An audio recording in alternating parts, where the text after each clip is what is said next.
12월 8일 정치권의 뜨거운 말말말 강아랑의 정치톡 시작하겠습니다. 첫 번째 정치톡은 남매라도 달랍니다. 정치권엔 유명한 박남매가 존재하죠. 과거부터 찰떡호흡을 자랑한 박지원 전 국정원장과 박영선 전 중소벤처기업부 장관을 두고 하는 말인데요. 박남매로 불린 이 두 사람, 이재명 민주당 대표의 문제를 두고선 엇박자를 보이고 있습니다.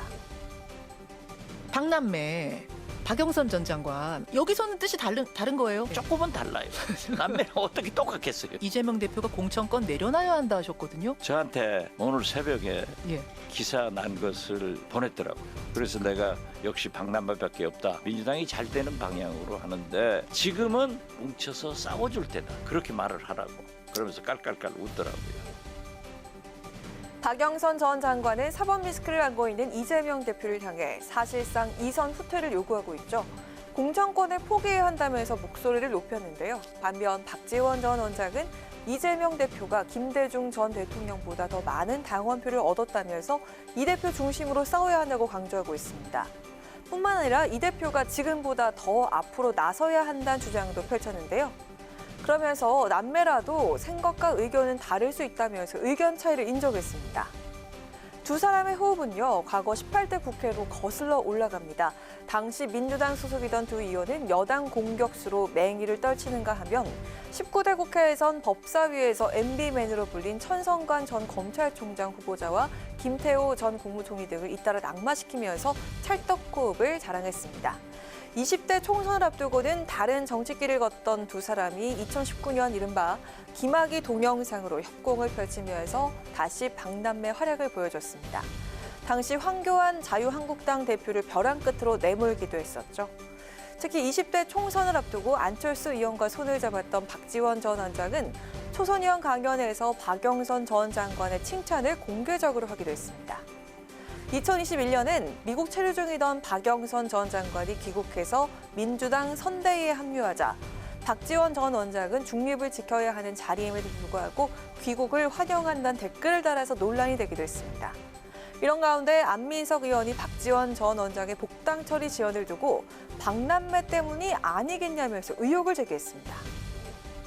박지원, 박영선은 정치적인 남매로 박남매라고 그렇게 지금 지금까지 알려져 있는데 지금 시점상으로 그런 박영선 의원 전 장관의 그런 발언이 박지원 전 국정원장의 복당에 좀 악재로 작용하지도 않을까.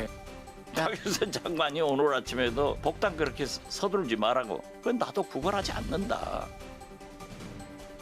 박 전 장관의 이재명 대표 이선 후퇴 발언이 박지원 전 원장의 복당에 악재가 될 것이라고 말한 안민석 의원. 반면 복당에 구걸하지 않겠다는 박지원 전 원장. 다시 한번 민주당에서 박지원, 박영선 두 사람의 남매 호흡을 볼 수 있을까요? 이어서 오늘의 두 번째 정치톡은 해시태그 나는 공부를 때로는 안 함입니다.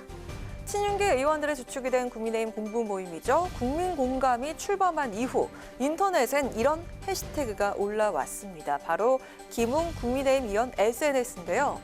김웅 의원은 최근 경제금융교육 과정을 마쳤다면서 수료증 사진을 올렸습니다. 그러면서 나는 공부를 다 같이 모여선 안 한다는 의미심장한 해시태그를 달았는데요. 여당 의원 71명이 모인 국민공감을 저격한 걸까요?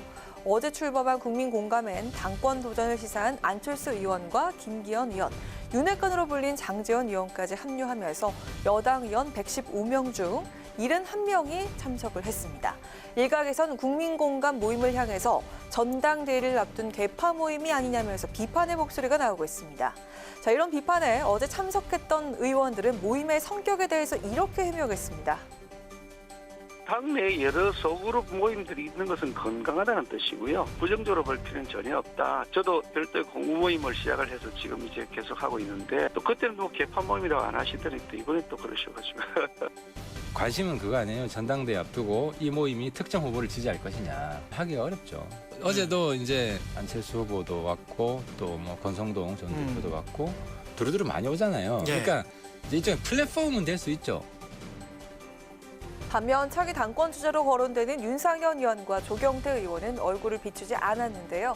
뿐만 아니라 정진석 비대위원장과 주호영 원내대표, 또 윤핵관 4인방 중에 한 명인 윤하동 의원도 불참한 것으로 전해졌습니다.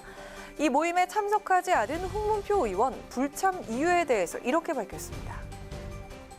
순수하게 이제 공부를 한다는 그 논리라면은 네.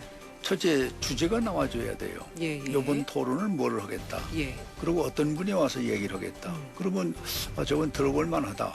그러면 공부하러 가는 거죠. 그런데 막연하게 그냥 만나서 그냥 사람 모으는 거는 어허. 조금 저는 무의미하다고 보는 거죠. 예. 또 불참한 조수진 의원은 이 모임에 소속이 된다고 공천을 받는 것도 아니라면서 국민 공감 출범 의미를 일축했는데요. 최대 개파 모임 아니냐는 지적에 이철규 의원은 적극 반박했습니다. 국민 공감이 당의 학습의 장이자 도움이 되는 정책을 생산하는 플랫폼 공부 모임으로 발전하게 될 것입니다. 일부에서 우려하는 것처럼 개파 모임 결코 가지 않을 것입니다. 이 모임은 순수한 공부 모임이라는 말씀을 다시 한번 드립니다. 개파 모임이 아닌 순수한 공부 모임이라고 자신 있게 말한 이철규 의원의 말처럼 국민들이 공감할 수 있는 모임이 되길 기대해 보겠습니다. 지금까지 강아랑의 정치톡이었습니다.